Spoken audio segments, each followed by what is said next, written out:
आप सभी को नमस्कार। अपने करंट अफेयर्स क्विज के प्रोग्राम में मैं आप सबका स्वागत करता हूं। और आज थोड़ी सी समस्या ये है कि क्विज में जो पेपर की कटिंग होती है वो नहीं लग पाई है, क्योंकि आज का समाचार पत्र, कल का समाचार पत्र मिल नहीं पाया था, इस वजह से कटिंग नहीं लग पाई है। और आजकल द हिंदू का जो पेपर है बिना सब्सक्रिप्शन के ऑनलाइन मिल नहीं पाता है, इस वजह से कटिंग नहीं लग पाई है। लेकिन संदर्भित जो भी समाचार होंगे उनको मैं आपको बता दूंगा। चले पहले प्रश्न को देखते हैं।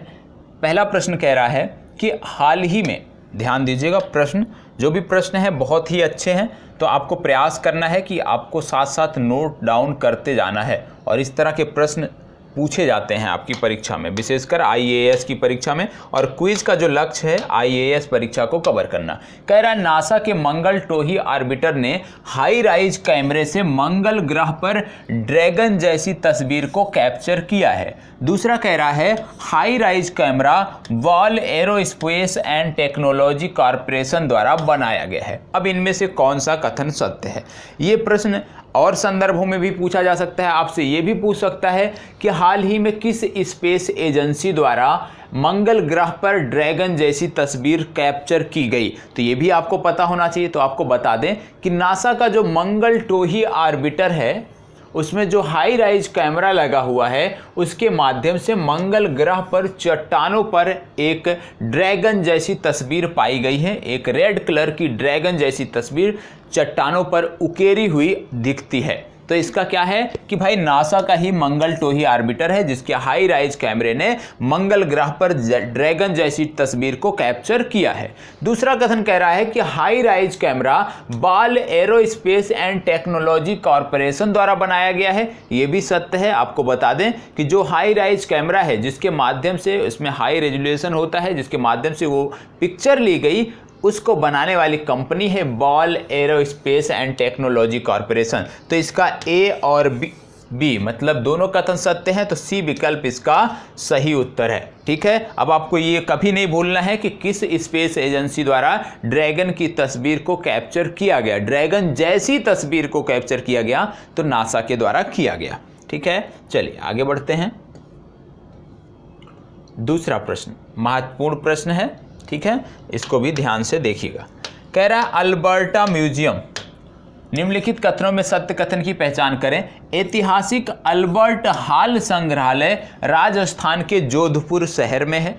दूसरा, इसमें यदि हम कथन देखें तो दूसरा कथन कह रहा है 2400 वर्ष पुरानी मम्मी टटू, जिसका नाम था टूटू, इसी संग्रहालय में रखी गई है। तीसरा, अल्बर्ट हॉल संग्रहालय की इमारत इंडो गोथिक शैली में बनाई गई है। इनमें से कौन से कथन सत्य हैं? सबसे पहले मैं संदर्भ की बात कर लेता हूं कि किस संदर्भ में इस प्रश्न को रखा गया। तो हाल ही में जयपुर, राजस्थान का शहर है जयपुर, राजधानी शहर है जयपुर, जिसमें भारी बारिश हुई थी। भारी बारिश के कारण ये जो संग्रहालय था अल्बर्ट संग्रहालय, इसमें कुछ फ्लोर पर पानी भर गया था, कुछ स्तर पर यहाँ पे पानी चला गया था। और पानी जाने के कारण क्या हुआ कि यहाँ पे जो 2400 वर्ष पुरानी मम्मी रखी गई थी टूटू, जो मिस्र के राजा ने गिफ्ट किया था राजस्थान के शाही परिवार को, तो उसको वहाँ से हटाया गया, क्योंकि जहाँ पे वो रखा गया था वहाँ पे जल भराव की समस्या थी, तो उसको वहाँ से हटा के दूसरे स्थान पर रखा गया, जिसके बाद ये समाचार पत्रों में चर्चा में आ गया। अब इसमें यदि हम देखें तो कह रहा है पहला कथन ऐतिहासिक अल्बर्ट हॉल संग्रहालय राजस्थान के जोधपुर शहर में है, गलत है, क्योंकि यह राजस्थान के जयपुर शहर में है, ना कि जोधपुर में। ठीक है। दूसरा कथन कह रहा है 2400 वर्ष पुरानी मम्मी टूटू इसी संग्रहालय में रखी गई है, सत्य है, क्योंकि मम्मी के संदर्भ में ही ये जो संग्रहालय है चर्चा में आया। तीसरा कह रहा है अल्बर्ट हॉल संग्रहालय की इमारत इंडो गोथिक शैली में बनाई गई है, तो ये भी कथन सत्य है। ये जो संग्रहालय है इंडो गोथिक शैली में बना है। तो इसके तीनों कथन तो सत्य नहीं है, पहला आपका गलत हो जाता है, बाकी के दो कथन सत्य हैं। तो बी विकल्प इसका सही उत्तर है, केवल 2 और 3। तो अब आप उसको नोट कर सकते हैं, राजस्थान के पेज में जाके राजस्थान के अंतर्गत आप इसको नोट कर सकते हैं कि अल्बर्ट हॉल संग्रहालय राजस्थान के जयपुर शहर में है, जिसको इंडो गोथिक शैली में बनाया गया है। ठीक है, चले बढ़ते हैं आगे और देखते हैं अगले प्रश्न को। ध्यान दीजिएगा, यह भी प्रश्न अपने आप में महत्वपूर्ण है। कह रहा है हाल ही में चर्चा में रहे स्पेशल फ्रंटियर फोर्स के संबंध में निम्नलिखित कथनों पर विचार करें। किसके संबंध में? स्पेशल फ्रंटियर फोर्स के संबंध में निम्नलिखित कथनों पर विचार करें। ये चर्चा में क्यों आया? स्पेशल फ्रंटियर फोर्स चर्चा में क्यों आया? क्योंकि इन दिनों भारत चीन सीमा पर विवाद चल रहा है, विशेषकर लद्दाख रीजन में।